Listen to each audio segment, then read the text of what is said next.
Hey, Stan Deaton with the Georgia Historical Society. Welcome back.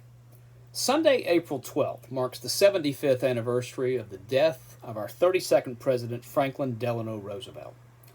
FDR has a special place in American history. He's the only president to have been elected to an unprecedented 4 terms, and he has a very special place here in Georgia, of course, with his relationship with Warm Springs as he sought relief and rehabilitation from polio, which he contracted at the age of 39 in 1921. I thought it an appropriate time to take a look back at this anniversary as we're going through the coronavirus pandemic, as we're having a national discussion right now of the appropriate role of the federal government in meeting this great national crisis. It was really FDR's response to the Great Depression which set in motion the wheels of the federal government responding to great domestic turmoil, like the Great Depression, and of course marshaling the resources of the federal government in a way that no one had ever done before, but which really set the pattern for the future.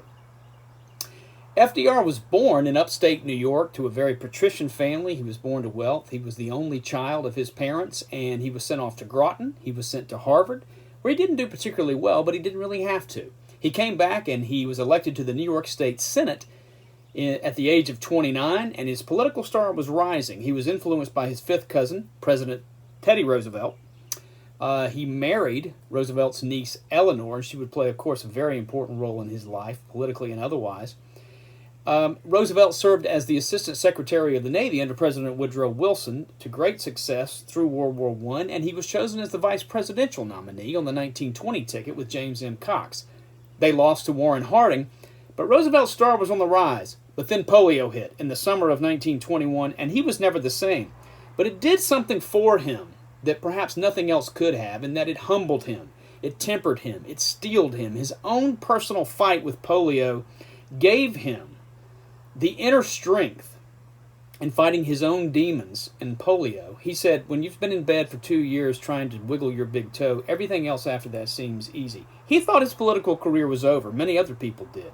But he fought back. And in 1928, he was elected governor of New York, and that launched him on the way to becoming president in 1932 against Herbert Hoover. Now, the Great Depression was in full force at that time. 25% of Americans were out of work. 15 million Americans needed jobs. Roosevelt said, we've got to use the federal government to meet this great crisis. If we don't, I may not be a great president, but if we don't do something, I may be the last, because this is going to kill us. And so he launched a series of programs from Social Security to the CCC to the WPA to the Tennessee Valley Authority that were all designed to lessen the economic crisis, put Americans back to work, with varying levels of success. Historians and economists have argued for years over how effective the New Deal was, and it engendered enormous political opposition. Republicans thought he was a socialist, that he was turning the country upside down, that he was overturning capitalism. Roosevelt saw himself as trying to reform and save capitalism, maybe even from itself, with mixed results. But no one doubted his ability to reach the American people, to talk to them, to empathize with their suffering. And he led the country, of course, into the great crisis of World War II after Pearl Harbor. Roosevelt died in 1945 at Warm Springs at the age of 63. And for many Americans, like my father, he was the only president they had ever known. My father was born 1 month before Roosevelt was elected in November of 1932, and he vividly remembers the day that Roosevelt died.